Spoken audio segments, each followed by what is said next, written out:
sentito sto rumore? Dai, sarà il vento. Allora, cos'è successo? Vado io. La mia ragazza è molto meticolosa.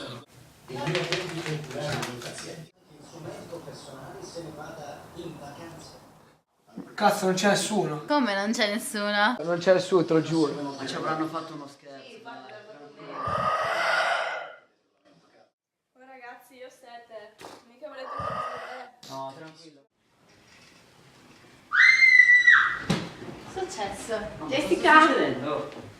Jessica! No, io non vado.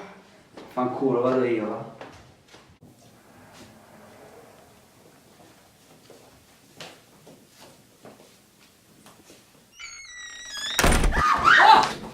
Ma che cazzo!